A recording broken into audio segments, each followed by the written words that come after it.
Hi guys, today I'll be taking a look at one of NovelKeys' creation, the NovelKeys Cream. Let's get started.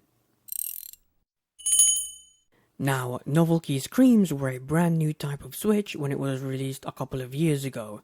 That's because the entire switch is made out of POM, or self-lubricating POM to be exact.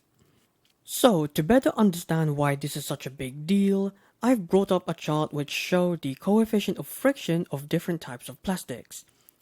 And as you can see, POM has a lower coefficient of friction compared to nylon, ABS, and polycarbonate, which are used in many of today's switches. Additionally, POM is also one of the cheaper plastics, making them cost-effective for mass production. Both aspects make the creams quite the ideal switch in theory. Very nice.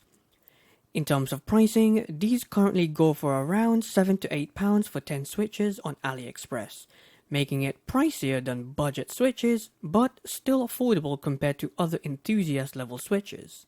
And this is what they look like when disassembled. Feel free to pause the video. Now let's move on to the switch categories.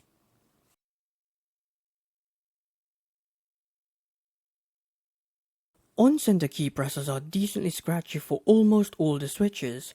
However, they did eventually get smoother after a few days of use, but it's still not exactly what I would call butter smooth.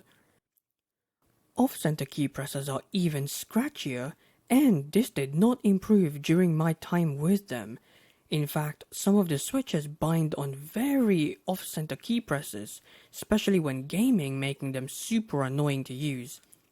Overall, I'm not very happy with them, especially as they claimed it was a smooth and unique experience. 4 out of 10. Weighting on the other hand is really nice. It's slightly heavier compared to the Gateron Yellow and is roughly the same as a 2018 Cherry MX Black, which is something I'm a really huge fan of.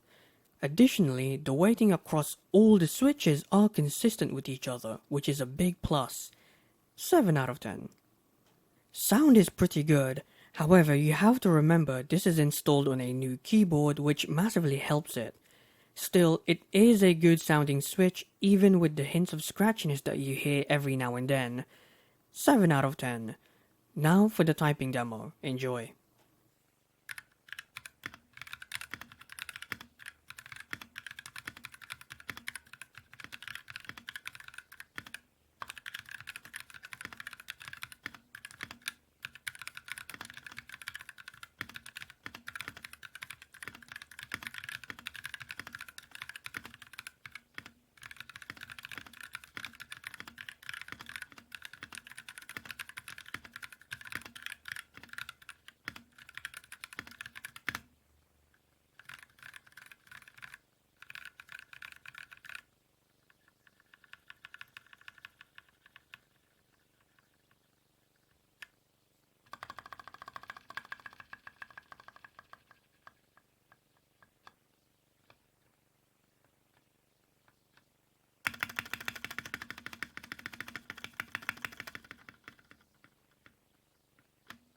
Now, typing performance is okay.